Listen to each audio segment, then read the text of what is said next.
Olá! Hoje a gente vai fazer uma viagem bem profunda na história para entender uma coisa. Como é que a China conseguiu construir uma das máquinas administrativas, um dos estados mais duradouros de toda a história da humanidade? Pensem nisso como sei lá, uma investigação, quase uma engenharia reversa de um império milenar. Pois é, essa é a grande pergunta que vai guiar nossa conversa. E é uma questão que nos obriga a olhar para além das grandes batalhas, dos nomes dos imperadores e focar nos sistemas, nas ideias que de fato sustentaram uma civilização por tanto mais tanto tempo. Bom, então vamos começar do começo, né?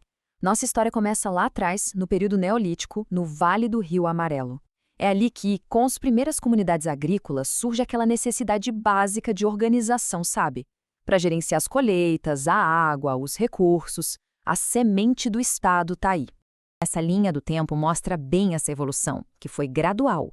A gente passa de simples vilarejos agrícolas para estruturas cada vez mais complexas.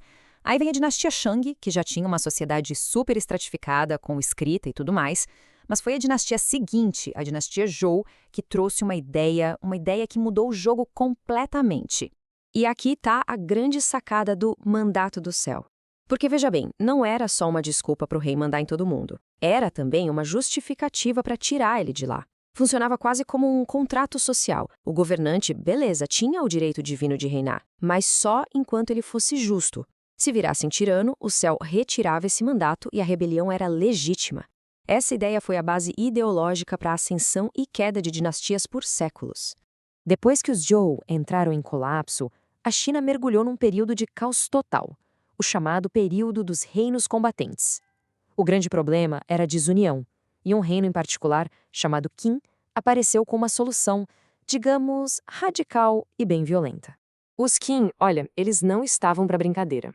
Eles sacaram que para unificar de verdade aquele território imenso, era preciso padronizar absolutamente tudo. A escrita, a moeda, as leis e até a largura dos eixos das carroças, para facilitar o comércio nas estradas. E por trás de toda essa eficiência brutal, tinha uma filosofia de poder absoluto. Então, o legalismo foi super eficaz para conquistar, para unificar na marra. Mas governar só com base na força e no medo? Bom, isso se provou insustentável. A pressão era tanta que assim que o primeiro e poderoso imperador morreu, a dinastia inteira simplesmente desmoronou. A queda relâmpago dos Qin deixou uma lição valiosíssima, que a dinastia seguinte, a Han, aprendeu muito bem. Só a força não consegue segurar o império por muito tempo. Era preciso um tipo de cimento ideológico para manter todas as peças unidas. E aqui a gente vê uma mudança de paradigma total.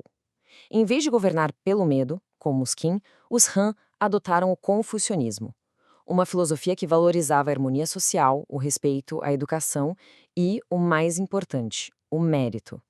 Eles criaram um sistema em que os funcionários do governo eram escolhidos pela capacidade, através de exames, e não só pelo berço nobre. Isso foi revolucionário. E os resultados, bom, eles falam por si. 55 milhões de pessoas.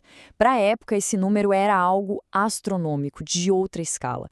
E isso só foi possível graças à estabilidade e à produtividade que esse novo modelo dos Han conseguiu proporcionar. Foi o primeiro grande período de ouro da China. Depois de mais um período de fragmentação, vieram as dinastias Sui e Tang. Elas pegaram tudo que os Qin e os Han construíram, refinaram e basicamente aperfeiçoaram a máquina. Elas criaram uma arquitetura burocrática incrivelmente sofisticada, projetada para durar. Esse sistema, chamado de 3 departamentos e 6 ministérios, foi uma verdadeira obra de engenharia política.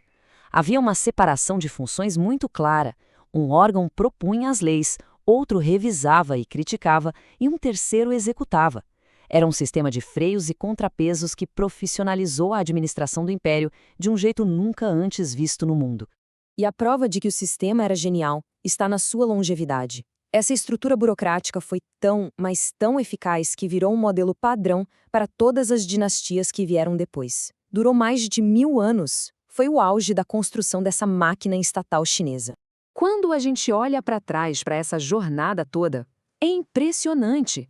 De pequenas comunidades espalhadas à beira de um rio, até uma das máquinas de governo mais complexas e eficientes do mundo antigo.